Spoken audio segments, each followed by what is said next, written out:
ಭೀಮ್ ಧ್ವನಿ ನ್ಯೂಸ್ಗೆ ಸ್ವಾಗತ. ಕಾವೇರಿ ಮಳೆ ಬರದೇ ಇರುವಂತಹ ಸಂದರ್ಭದಲ್ಲಿ ಡ್ಯಾಂಗಳಲ್ಲಿ ನೀರು ಇದ್ದಂತಹ ಸಂದರ್ಭದಲ್ಲಿ ಮೊದಲನೇದಾಗಿ ಬಂದ್ ಕರೆ ಕೊಟ್ಟಿರುವಂತದ್ದು ನಾವೇ. ವಾಟಾಳ್ ನಾಗರಾಜ್ ಅವರ ನಾಯಕತ್ವದಲ್ಲಿ ಇಡೀ ರಾಜ್ಯವನ್ನು ಬಂದ್ ಮಾಡ್ತೀವಿ ಅಂತ ಹೇಳಿರುವಂತದ್ದು ನಾವೇ. ಆ ಹೇಳುವಾಗ ಸಭೆ ನಡೆದಂತಹ ಸಂದರ್ಭದಲ್ಲಿ ಇನ್ನೂ ಅನೇಕ ಮಾತುಗಳನ್ನ ಹೇಳಿದ್ವಿ. ಕಾವೇರಿ ಮಳೆ ಬಂದು ನೀರು ತುಂಬಿದ್ರೆ ಬಂದನ್ನ ಕರೆಯಲ್ಲ ಅನ್ನುವಂತ ಮಾತನ್ನು ಹೇಳಿದ್ವಿ. ಸರ್ಕಾರ ನೀರು ಬಿಟ್ಟಿಲ್ಲ ಅಂತ ಹೇಳಿದ್ರೆ ಬಂದನ್ನ ಕರೆಯಲ್ಲ ಅನ್ನುವಂತ ಮಾತನ್ನು ಸಹ ಅವತ್ತು ಘೋಷಣೆಯನ್ನ ಮಾಡಿದ್ವಿ. ಇವತ್ತಿನ ಪರಿಸ್ಥಿತಿಯಲ್ಲಿ ಕಾವೇರಿ ಒಳಹರಿವು ಜಾಸ್ತಿ ಆಗಿರೋದ್ರಿಂದ CWMA ಮತ್ತೆ ನೀರನ್ನ ಬಿಡಲಿಕ್ಕೆ ಒತ್ತಾಯವನ್ನ ಮಾಡ್ತಾ ಇರೋದನ್ನ ನಾವು ತೀವ್ರವಾಗಿ ಸಂಘಟನೆಯ ಪದಾಧಿಕಾರಿಗಳೆಲ್ಲ ಸೇರಿ ವಿರೋಧವನ್ನ ಮಾಡ್ತಾ ಇದ್ದೀವಿ.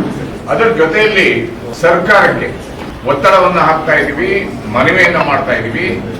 ರಾಮಲಿಂಗ ರೆಡ್ಡಿ ಅವರು ಇವಾಗಲೇ ಘೋಷಣೆಯನ್ನ ಮಾಡಿದ್ದಾರೆ, ಯಾವುದೇ ಕಾರಣಕ್ಕೂ ನೀರನ್ನ ಬಿಡಲ್ಲ, ಸುಪ್ರೀಂ ಕೋರ್ಟ್ ಹೋಗ್ತೀವಿ, ಕನ್ನಡಿಗರ ಹಿತವನ್ನ ಕಾಯ್ತೀವಿ ಅನ್ನುವಂತ ಮಾತು ಹೇಳಿದ್ದಾರೆ.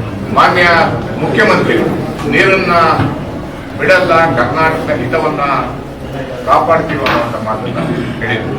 ಆದ್ರೂ ಸಹ ನಮ್ಮ ಲೋಕಸಭಾ ಸದಸ್ಯರು ಮತ್ತೆ ನಮ್ಮ ಸರ್ಕಾರ ಮತ್ತೆ ನಮ್ಮ ಅಧಿಕಾರಿಗಳು ನಿರ್ಲಕ್ಷ್ಯದಿಂದ ನಮಗೆ ನಿರಂತರವಾಗಿ ಅನ್ಯಾಯ ಆಗ್ತಾ ಇದೆ. ಬೆಂಗಳೂರು ನಗರ ಇವತ್ತು ದಿನನಿತ್ಯ ಬೆಳೀತಾ ಇದೆ. ಅಪಾರ್ಟ್ಮೆಂಟ್ಗಳು ಎತ್ತರಕ್ಕೆ ಮತ್ತೆ ಜಾಸ್ತಿ ಅಪಾರ್ಟ್ಮೆಂಟ್ಗಳು ಬರ್ತಾ ಇರೋದ್ರಿಂದ ನೀರಿನ ಸಮಸ್ಯೆ ನಿಜವಾಗ್ಲೂ ಬೆಂಗಳೂರು ನಗರ ಮತ್ತೆ ಕನ್ನಡಿಗರಿಗೆ ಆಗ್ತಾ ಇದೆ. ಇಂಥ ಸಂದರ್ಭದಲ್ಲಿ ಪ್ರಧಾನಿಯವರ ಮಧ್ಯಸ್ಥಿಕೆಯನ್ನು ತರೋದ್ರ ಮುಖಾಂತರ ಸರಿಯಾಗಿ ವಾದವನ್ನ ಮಂಡಿಸುವ ಮುಖಾಂತರ ಸುಪ್ರೀಂ ಕೋರ್ಟ್ ಅಲ್ಲಿ ಕನ್ನಡಿಗರಿಗೆ ನ್ಯಾಯವನ್ನ ಒದಗಿಸಬೇಕು ಅನ್ನೋ ಒತ್ತಾಯವನ್ನು ಮಾಡ್ತಾ ಇದ್ದೀವಿ. ವಾಟಾಳ್ ಅವರ ಎಲ್ಲ ಹೋರಾಟಗಳಿಗೂ ನಮ್ಮ ಬೆಂಬಲವನ್ನ ಕೊಟ್ಟಿದ್ದೀವಿ. ವಾಟಾಳ್ ಹೋರಾಟದ ಬಗ್ಗೆ ಎರಡೇ ಮಾತಿಲ್ಲ, ಅವರಿಗೆ ಎಲ್ಲಾ ಸಂದರ್ಭದಲ್ಲೂ ಬಂದ್ಗೆ ನಾವು ಬೆಂಬಲವನ್ನ ಕೊಟ್ಟಿದ್ದೀವಿ.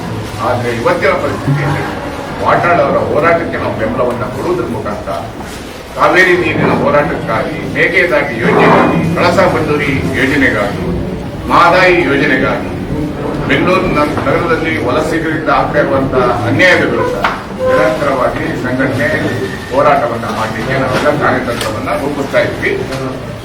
ಮತ್ತೆ ಕಾವೇರಿ ವಿಷಯದಲ್ಲಿ ಶೀಘ್ರದಲ್ಲಿ ಮುಖ್ಯಮಂತ್ರಿಗಳನ್ನ ಭೇಟಿ ಮಾಡುವುದರ ಮುಖಾಂತರ ಯಾವುದೇ ಕಾರಣಕ್ಕೂ ಕಾವೇರಿ ನೀರನ್ನ ಬಿಡಬಾರದು ಅನ್ನುವಂಥ ಒತ್ತಾಯವನ್ನು